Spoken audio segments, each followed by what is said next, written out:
항상 누구든지 어떤 열매를 바랍니다. 우리의 품성 개발은 우리의 마음밭을 가는 거라 그랬어요. 농부가 그냥 작년에 농사를 짓고 난 뒤에 딱딱해진 땅에다가 그냥 씨를 뿌리지 않아요. 그래서 의의 씨를 심어라. 그리고 열매를 거두어라. 어떤 열매요? 큰 계명인 사랑의 열매를 거두어라 그러는데 열매가 안 나타나. 왜 그렇습니까? 너의 마음이 무겁기 때문이다. 마음이 묵은 땅을 갈아라. 그리고 이제 여호와께 다시 돌아올 차례다. 그리고 그 마음이 어떻게 되냐? 마음을 갈게 되면 우리의 마음이 청결해서 우리는 하나님을 만날 수 있을 것이다 그래요. 이 성경 말씀을 볼 것 같으면 우리의 마음밭을 갈아서 청결하게 하지 아니하고 하나님 그 관점으로 우리가 살지 아니하면 우리 하늘나라 가서도 하나님 만나기가 힘들지 않을까 하는 것이 제 생각이에요. 그 다음에 있는 구절이 엄청나게 중요합니다. 그 다음에 있는 구절은 뭐냐? 너는 마음을 다하고 성품을 다하고 힘을 다하여 내 여호와 하나님 여호와를 사랑하라 그랬어요. 그게 이제 첫째 계명이죠. 그런데 여기에 키워드가 어떤가 잘 생각해 보시기 바랍니다. 이 구절에서 핵심 단어가 뭔가? 이 핵심 단어는 어떤 것 같습니까? 어떤 사람은 그럽니다. 아, 이게 품성 교육이니까 성품이다. 아, 마음이다. 네. 아니면 뭐 하나님이다. 여호와다. 사랑하라. 이게 키워드라고 생각을 해요. 다 중요한 단어예요. 그런데 여기에서 진짜 핵심 단어는 뭐냐? 감사봤어요? 뭐예요? 다하여. 다하고. 다하여. 여기에 눈여겨 보시기 바랍니다. 짧은 구절 안에 왜 하나님은 한 번 나오고 성품은 한 번 나오고 그 마음은 한 번 나오는데 다하고 다하고 다하여라는 것이 이게 계속해서 연속 나오느냐. 이거를 붙잡아야 돼요. 이건 나중에 성경적으로 신학적으로 철학적으로 엄청난 개념이에요. 이 개념을 알게 되면 여러분의 생각은 완전히 바뀌어버릴 거예요. 일단 이제 그렇게 놓고 그 다음에 조금 더 성경적인 이해와 목표를 받아야 돼. 이 성경적인 목표는 뭐냐? 우리가 하나님의 형상으로 회복하는 거예요. 왜? 하나님이 뭐라 그랬습니까? 너희 안에 뭐예요? 하나님이 미리 아신 자들을 또한 그 아들의 형상을 본받게 하기 위하여 미리 정했다 그랬습니다. 그리고 내가 거룩하니 뭐라 그랬어요? 너희도 거룩하라 그랬습니다. 우리는 하나님의 거룩한 성을 향해서 회복해서 돌아가는 과정이에요. 하나님은 누구신가? 하나님은 이름도 성도 없어요. 야훼. 그리고 하나님 누구십니까? 그러니까 I am who I am. 내가 내다. 그랬어요. 그럼 그분의 그 실체가 뭐냐? 여러 가지로 표현할 수가 무궁무진하겠지만은 신의 성품이다. 그런데 그 신의 성품 중에서 하나로 얘기를 할 것 같으면 거룩하신 분이다. 이 품성은 거룩한 그런 형상으로 회복하는 과정이에요. 그리고 예수님께서도 뭐라 그랬습니까? 너희 안에 이 마음을 품어라. 이때 마음이 뭐죠? 누구의 마음이에요? 그리스도 예수의 마음이에요. 그런데 이때 마음은 어떤 거예요? 네? 이때의 마음도 heart가 아니에요. 이때 마음은 뭐예요? attitude, 나의 생각이라는 거예요. 여기에서 제대로 붙잡아야 돼요. 그러니까 이 마음을 품는데 우리가 heart, 우리가 예수를 영접할 때는 성령님께서 우리 영에 들어오셔서 우리의 하트에 대해서 우리를 변화시켜서 우리를 영접을 합니다. 그 다음에 계속해서 충만하라. 그럴 때 이 충만이라는 것은 fullness of the Holy Spirit이에요. 우리가 충만하는 거예요. 성령을 받으라와 그 다음에 성령을 충만한다는 것은 두 가지가 다른 얘기예요. 충만하다는 것은 계속해서 채워나가야 되는 거예요. 있다가 없다가 하는 게 아니에요. 그래서 이 충만은 어디에다 가느냐? 우리의 혼에다가 충만하고 우리의 혼에다가 각인시키지 않으면 우리의 생각이, 우리의 행동이, 우리의 습관이, 우리의 품성이 변화되지 않는 이유가 바로 여기에 잘못 접목이 되었다. 나는 감히 그렇게 얘기할 수가 있습니다. 감히 제가 여러분에게 말씀드릴 수 있는 것은 대체적으로 얘기를 해서 성령 충만을 혼에 접목하라고 하는 그런 설명은 아마 여러분들 처음 듣지 않았을까 생각됩니다. 그냥 충만하라. 그냥 솔로몬의 지혜다. 그냥 우리의 마음을 다하여. 마음 어디를 다해? 우리의 생각이라는 거예요. 그리스도의 마음, 이 마음은 그리스도의 그 태도, 말, 행동, 태도 이런 거를 가르쳐주고 있습니다. 예수님은 뭐라 그랬습니까? 자기 본인의 품성을 뭐라 그랬어요? 꼭 한번 설명을 했습니다. 나는 온유하고 겸손하다. 그러니까 어떻게 해요? 내게서 배우라 그랬어요. 사도 바울은 뭐라 그랬습니까? 내가 그리스도를 본받는 것처럼 너희도 나를 본받아라. 이때 이제 사도 바울은 내가 이렇게 잘났다는 뜻에서 말을 하는 게 아니에요. 내가 그리스도를 본받는 것처럼 본받는 것을 배우라 이 말입니다. 그 다음 구절을 한번 보겠습니다. 끝으로 형제들아 무엇에든지 참되며 무엇에든지 경건하며 무엇에든지 옳으며 무엇에든지 정결하며 무엇에든지 사랑받을 만하며 무엇에든지 칭찬받을 만하며 무슨 덕이 있든지 무슨 기름이 있든지 이것들을 생각하라 그랬어요. 우리 생각하라. 이걸 생각하라. 여기다가 계속해서 우리는 각인시키라. 우리가 정말 참됩니까? 우리의 생활에서 말과 행동과 태도에서 경건한가? 우리가 정말 옳은 일을 하는가? 우리의 생각들이 정결한지, 그리고 우리는 칭찬을 받느냐? 불행하게도 오늘날 칭찬을 받지 못하기 때문에 오늘날 전도가 안 되는 거예요. 무슨 덕이 있든지, 무슨 미덕이 있든지, 무슨 덕망이 있든지, 우리는 무슨 덕목이 있든지, 이 덕목을 우리는 계속해서 우리 생각에다가 접목해 나가야 된다. 계속해서 해야 된다고 사도 바울은 우리에게 가르치고 있잖아요. 그러니까 내게서 배우고 받은 바, 들은 바, 이 모두를 행하라.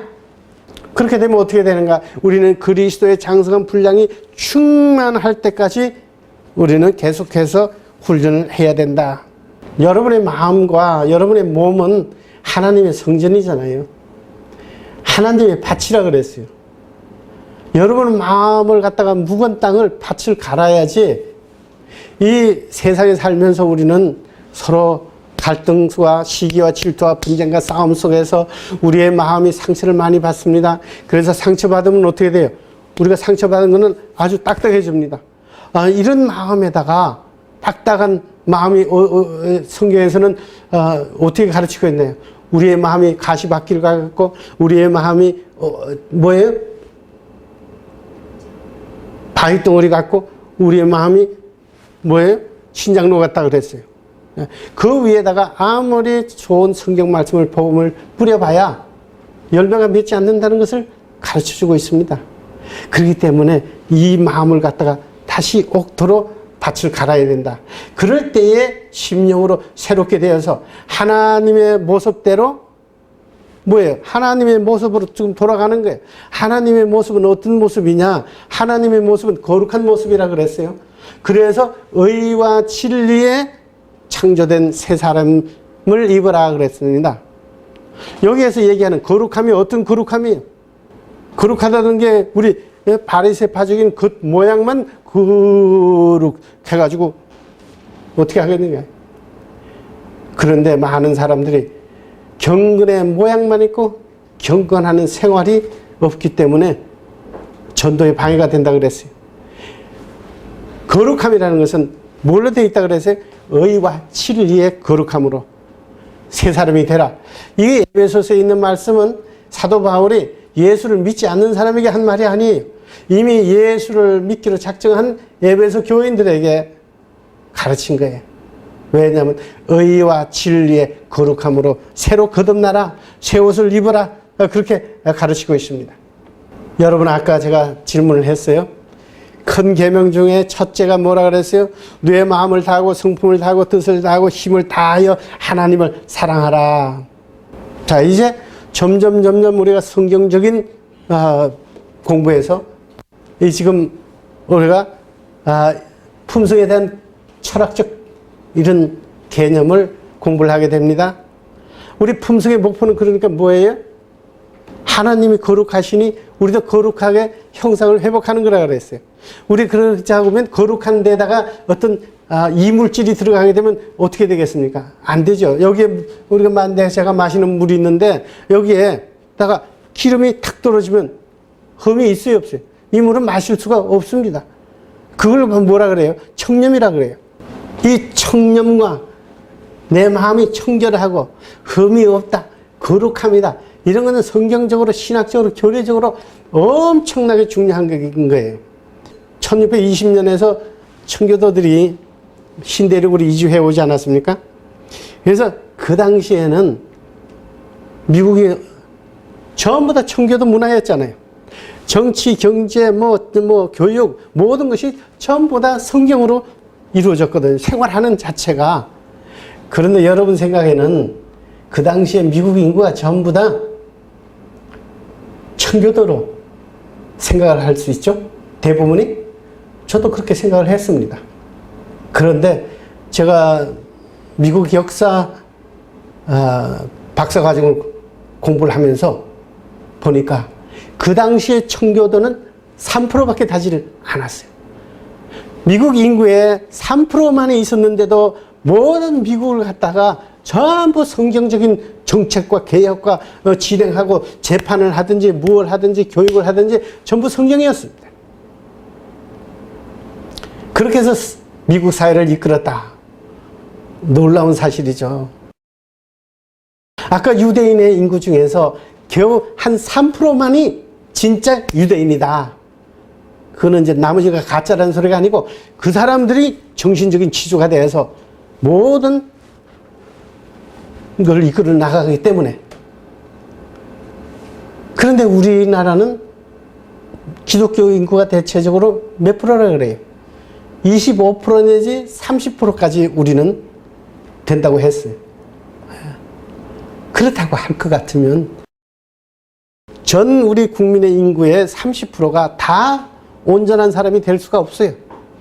그렇다고 하면 우리가 그 11조를 좋아하는데 그 10분의 1이 되는 우리도 3%가 된다고 하면 얼마만큼 3%만이 청렴하고 결백하고 진실되고 사랑하고 무엇이든지 참되며 무엇이든지 옳으며 무엇이든지 덕이 있고 성경 말씀대로 우리가 산다고 하면 우리는 소금처럼 영향력을 미쳐서 청교도 때처럼 이 사회를 이끌어 나갈 수가 있는 것이 역사적으로나 성경적으로나 우리 현상적으로 가능한 거예요.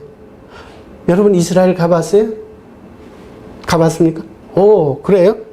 이스라엘에 어디에 가면 거기에 수영을 못하는 사람도 둥둥 뜬다 그러죠? 사해바다죠? 사해바다는 왜 둥둥 떠나요?